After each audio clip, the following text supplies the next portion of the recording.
कृपया नए दर्शक चैनल को सब्सक्राइब कर ले। धन्यवाद। समुद्र के किनारे बसे एक छोटे से मछुआरों के गांव में माधव नाम का एक युवक रहता था। माधव का काम समुद्र की लहरों से मछलियां पकड़ना था, लेकिन उसका मन हमेशा महादेव की खोज में लगा रहता था। गांव के लोग किनारे पर बने भव्य मंदिर में जाकर पूजा करते थे, पर माधव का मानना था कि महादेव उस असीम समुद्र की गहराइयों में बसते हैं। एक बार समुद्र में बहुत बड़ा तूफान आया।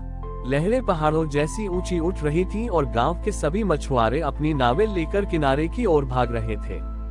लेकिन माधव की नाव बीच भंवर में फंस गई। उसकी नाव टूटने लगी और वह गहरे पानी में समाने लगा। डूबते समय उसने डरने के बजाय अपनी आंखें मूंद ली और मन ही मन कहा, हे नीलकंठ, यदि आप इस जल में हैं, तो आज मुझे अपनी शरण में ले लीजिए। जब माधव की आंख खुली तो उसने खुद को एक ऐसी जगह पाया जो उसने पहले कभी नहीं देखी थी। वह समुद्र के तल में था, लेकिन वहां पानी के बीच उसे सांस लेने में कोई तकलीफ नहीं हो रही थी। उसके सामने रेत से बना एक विशाल प्राकृतिक शिवलिंग था, जिस पर समुद्री जीव और रंग बिरंगे शंख प्राकृतिक रूप से लिपटे हुए थे। वहां न तो कोई धूप थी और न ही कोई दिया, फिर भी एक शांत और नीली रोशनी चारों ओर फैली थी। माधव ने देखा कि वहां एक बूढ़ा आदमी बैठा है जो फटे हुए जाले ठीक कर रहा है।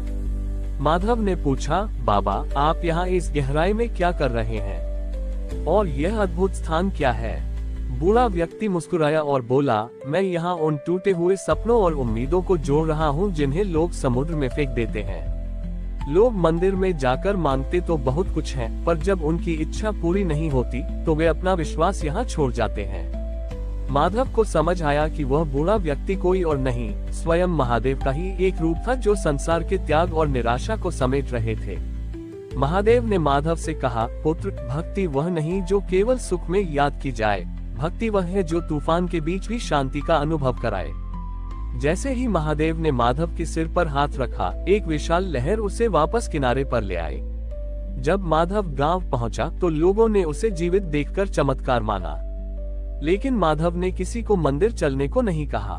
उसने गांव के उन लोगों की मदद करना शुरू किया जिनके घर तूफान में तबाह हो गए थे। उसने सिखाया कि महादेव केवल मंदिर की घंटियों में नहीं, बल्कि मुश्किल समय में एक दूसरे का हाथ थामने में है। वह समुद्र आज भी वही है, और लोग कहते हैं कि जब समुद्र शांत होता है तो उसकी गहराइयों से ओम नमः शिवाय की एक धीमी गूंज सुनाई देती है, जो ये याद दिलाती है कि महादेव हर गहराई और हर तूफान में हमारे साथ हैं। माधव की इस नई दृष्टि ने पूरे गांव को हैरान कर दिया था। अब वह मछलियां पकड़ने के लिए जाल नहीं डालता था, बल्कि समुद्र किनारे मिलने वाले टूटे हुए शंखों और पत्थरों से छोटे छोटे खिलौने बनाता और उन्हें गरीब बच्चों में बांट देता। गांव के जमींदार को ये बात पसंद नहीं आई। उसे लगता था कि माधव लोगों को काम से भटका रहा है और समुद्र की उस शक्ति का अपमान कर रहा है जिससे वे धन कमाते थे। जमींदार ने एक दिन माधव को सबके सामने बुलाया और कहा, यदि तू महादेव का इतना ही बड़ा भक्त है और उन्हें इस समुद्र में देखता है, तो जा और इस समुद्र की सबसे बड़ी बाधा को दूर कर। गांव के पास समुद्र के भीतर एक विशाल काली चट्टान थी जिससे टकराकर अक्सर नावें डूब जाती थीं। जमींदार ने चुनौती दी कि यदि माधव उस चट्टान को वहां से हटा दे तो वह मान लेगा कि महादेव उसके साथ है। माधव ने बिना किसी डर के अपनी छोटी सी नाव उठाए और उस काली चट्टान की ओर चल पड़ा। गांव वाले किनारे पर खड़े होकर देख रहे थे। माधव ने चट्टान के पास पहुंचकर कोई जोर आजमाइश नहीं की, बल्कि वह नाव से उतरकर उस चट्टान पर बैठ गया और गहरी समाधि में चला गया। उसने मन में वही दृश्य याद किया जब उसने समुद्र के तल में महादेव को फटे हुए जाले जोड़ते देखा था। उसने चट्टान से बात करते हुए कहा, हे पाषाण, तुम बाधा नहीं हो, तुम तो महादेव का वह रूप हो जो लहरों के थपेड़ों को खुद पर झेलकर किनारे की रक्षा करता है। पर यदि संसार तुम्हें केवल भय का कारण मानता है तो अपना स्वरूप बदल लो। तभी एक अद्भुत घटना घटी। समुद्र का पानी उबलने लगा और वह विशाल काली चट्टान धीरे धीरे पिघलने लगी। वह चट्टान हटी नहीं, बल्कि उसने एक ऐसी सुंदर गुफा का आकार ले लिया जिसके भीतर से समुद्र का पानी शांति से गुजरने लगा। अब वह नावों के लिए खतरा नहीं, बल्कि तूफान के समय नावों को छिपाने की सबसे सुरक्षित जगह बन गई। जमींदार का सिर झुक गया।